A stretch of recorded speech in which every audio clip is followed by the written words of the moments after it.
friends. I haven't talked to you in a very long time. I'm excited, I'm scared, but mostly excited. Thank you so much to everyone who's just been sending me messages and excited for me to post something again throughout these months. I've just been in a very big creative block. Didn't feel like I had anything to say. I didn't really want to be perceived or show myself in any way. And even now I'm still a bit it's very difficult at the same time. I had to kind of face what was keeping me from doing something that I liked. I really want to post again and create something and to make my little videos again. It's very gloomy and wintry and stormy. There's a storm now in Portugal. It's called the Kristen storm, I think. There's really, really strong winds and stuff like that.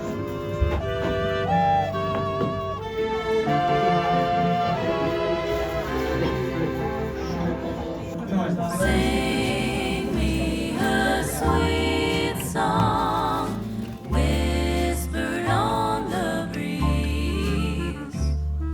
Sit down beside me in an old memory.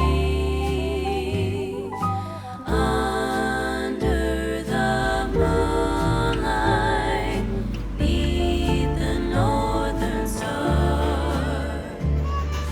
hoping you dream of me too from where you are.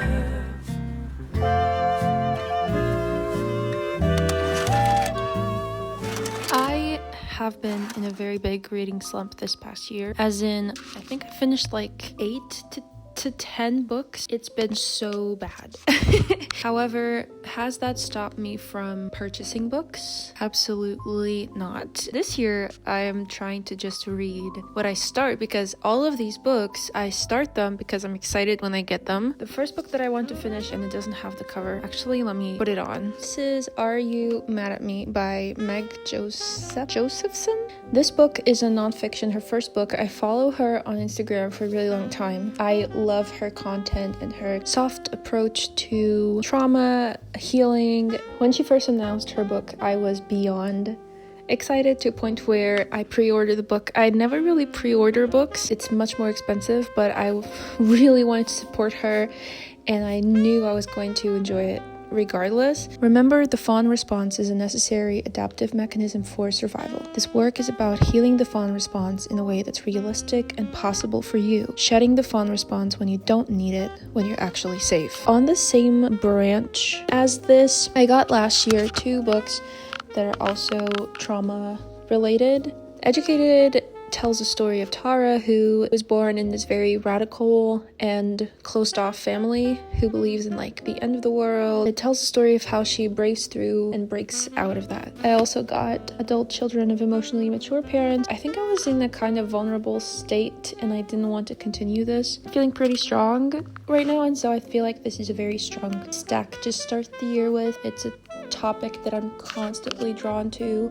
Next, I have 3 other books that I got from the Lisbon Book Fair. I also start reading Perfume. Got to a pretty strong start. A horror, thriller, crime book. It's about this guy that has a particular sense of smell and goes on to use it in a very bad way. I got a Clarice Lispector book, which is Agua Viva. I was honestly really drawn to this cover. Let me show you how it opens up. It's one of those stream of consciousness that you just a bit scared of, but also are very tempting for me to read. It's The Plague by Albert Camus. This is historical fiction set in France, and it tackles the subject of a plague that sweeps a city. I don't really do well with historical fiction. We've been through a pandemic, and so I feel like we have now a different perspective to this book. And this is, of course, volume 2 and 3 of Emily Wilde's series by Heather Fawcett. First of all, the covers are just magnificent, just delicious. These follow the adventures of Emily Wilde, who is this academic that studies fairy lore and folk. I've already been introduced to volume 2 now. I'm a little bit in, a few chapters in. And it's just a very nice, easy breezy read. This is The Bandit Queens by Parini Shroff. This tells the story of an older woman who is believed to have killed her husband, even though it's not true, and so she just goes along with it. It becomes like this feminist, snarky, humorous book, I've been told, so I'm really excited to read this. I feel like I'm really gonna love this. Madeline Miller is announcing another short story to come out this summer, I believe, or September of 2026, and I cannot. One of my favorite authors ever, and I've literally reread The Song of Achilles and Circe. I want to reread it as many times as I can. I also have her another short story, Galatea, and it's literally displayed on my shelf. I love this short story so much. I cannot wait for it to come out.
I'm really excited to finally jump back on journaling. I'm going to also look at journals that I want to keep for 2026 because I obviously don't have a lot of time to journal when I'm actually working, and it's kind of difficult for me to pursue all of my reading and editing and journaling, even though I don't do this every day at all, or like sometimes I feel like I haven't touched this in maybe a month, but I'm going to look at my calendar and jot down what I can remember for as long past as I can. I finished this book the other day. This was a present for my birthday and I actually really liked it. I can't find English translation to this.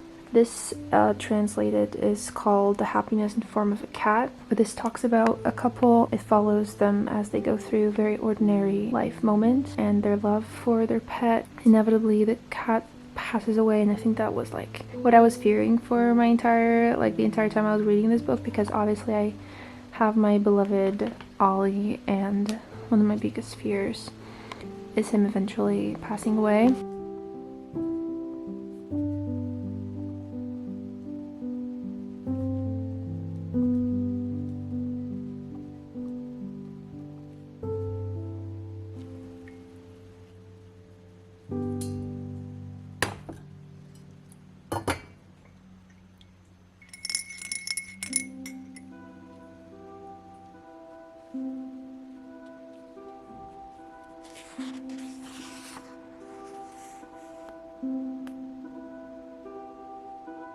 So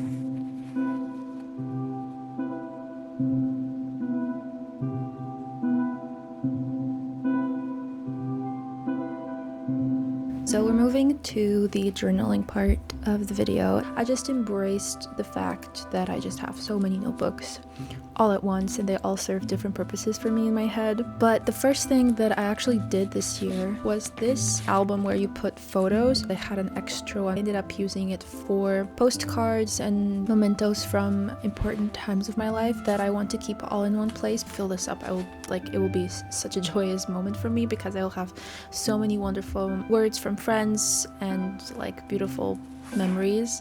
If the postcard doesn't have words in it, I will also add a little note next to it just to make sure I remember exactly why it's important to me. Here is my 2026 art journal. I don't really know how to name it. This journal I actually continued from last year. I love this notebook so much. I ended up feeling very little of this book. I almost did not journal at all last year. Everything was pretty stuck. But in the beginning of the year, I did set it up and did a few pages that I felt pretty proud of. I did this monthly lessons and bobs setup in which I cut a bit of the page and so it flips through really nicely. I also did my first bingo board of the year and I remember coming back to this quite a bit to see if I could check something off and I really liked it. And then I did a photo album in which I did fill up a bunch of photos and it was so awesome to have such a nice collection of memories. I did a lot of writing, like long form writing, but I didn't really have the time or the patience to sit down and do collages or organize my pretty things. Even though my instinct was to buy a new journal, I knew that I didn't want to get a new one just because the first pages were filled in. I decided to make this divider page, and later I will attach a little sticker to the side so I can easily access it. But this is just gonna be a divider to separate the years.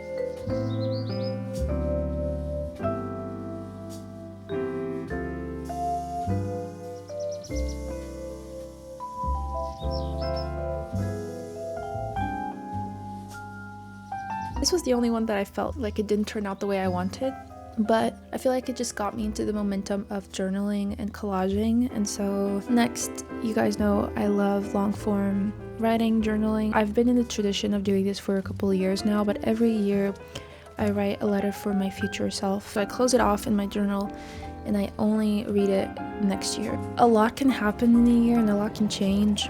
And so it's important for me to keep my memories encapsulated so I don't forget where I'm coming from and exactly where I felt and what was going on in my head, because I feel like it's such a slow progress. Everything in your life is so slowly evolving that it almost feels like you're stationary.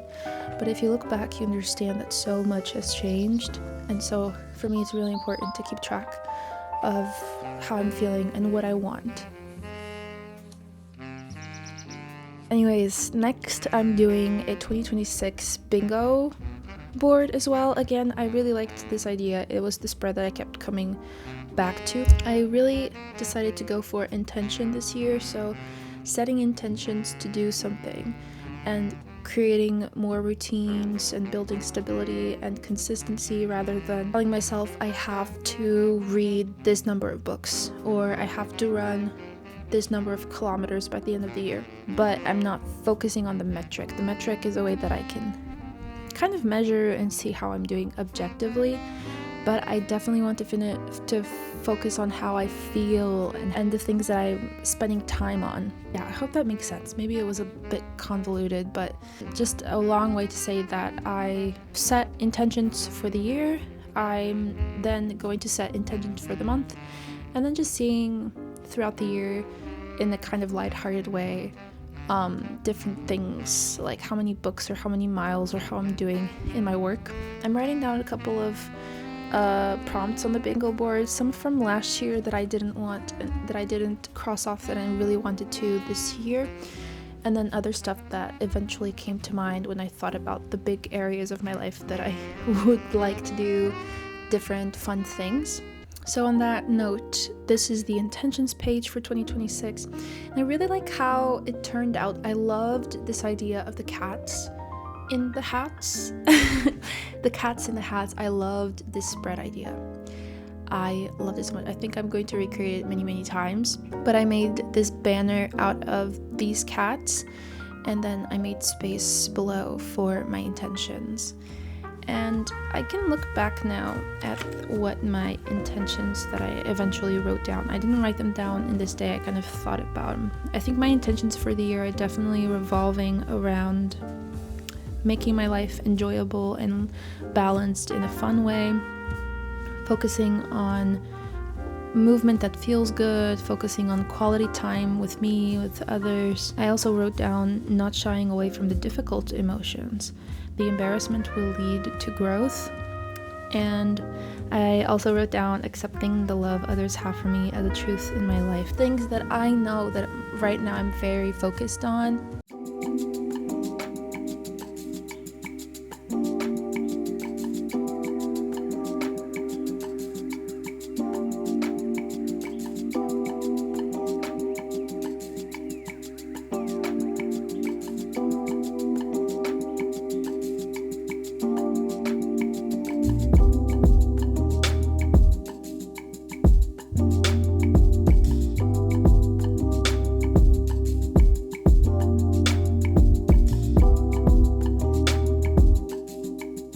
This is the next day. Actually, it took me a couple of journaling sessions to finish this setup. I really liked how this spread turned out for the 2026 intentions.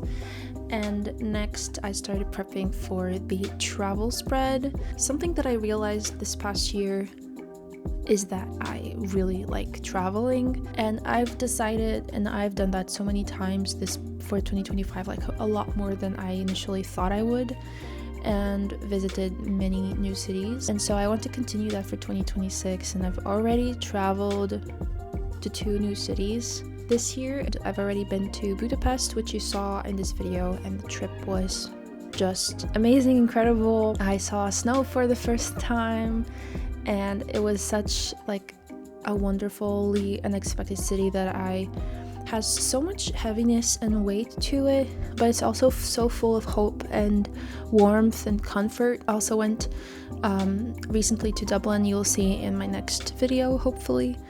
And yeah, I made this spread so I can just literally write the dates and the cities that I went to throughout the year.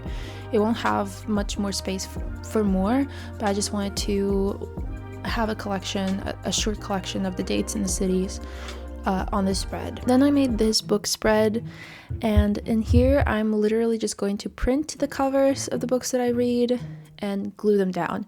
I think I made that in my reading journal a couple years back, and I loved it. It was like my favorite spread from that reading journal.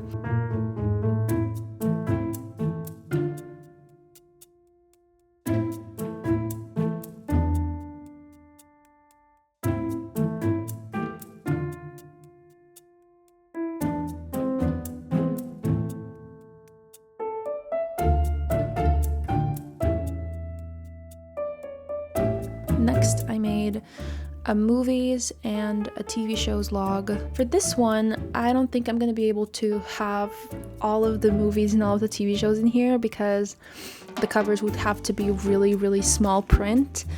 And so I think this is gonna be a reoccurring spread throughout the journal because I want to also write down things like who I watched the movie with, where I watched it, what I thought of it. So when I fill out, I will do another one of these spreads. Next, I'm moving on to my monthly collages. You'll see January was a very cold, bluish month for me, and then February was a very warm, comfortable, red month for me. So you'll see the difference in just the vibe of the collages.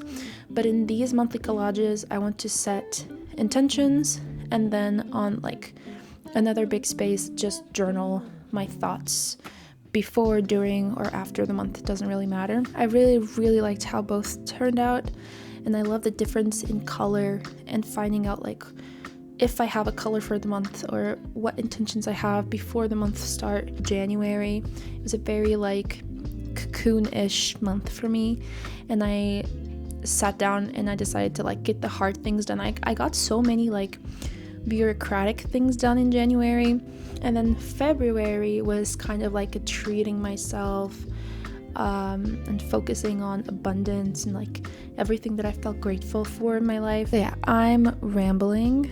This is now the flip through of the journal setup for 2026. This is my art journal that I will show you the rest of my journals maybe in a future video, but this is the front page. I don't know about that one exactly, that if I liked or the way that it looked, but it's kind of just a divider. Then I have this beautiful one. I love the pink and the green colors for the letter space. Then I love how this bingo spread turned out. Has all of my little fun activities that I hope to cross out. Then my 2026 intentions. I also love how this one turned out a lot, and the little cat banner especially. Then we have my travel log, where I will jot down the dates and the places of the cities where I will travel to. My 2026 book spread, where I can glue down all the covers and have an overview of the books that I will read throughout the year. A little reoccurrent TV show and movie log. And moving on to my monthlies. So here is the January page. I left the right page just empty to journal whatever I wanted. Those 4 squares are where I will write my intentions, and the same thing for my February page. And yeah, that's how it looks so far. I'm really excited to get back into my creativity. I feel like finally I'm letting myself express myself the way that I want to, and it just feels really nice to come back to all of it and also come back here to YouTube. Thank you so much, everyone, if you're watching this until the end, if you've clicked on here, if you're new, if you've been with me for a while. I just appreciate you. I'm sending so much love. I hope that this year treats us so well, and I will see you very soon.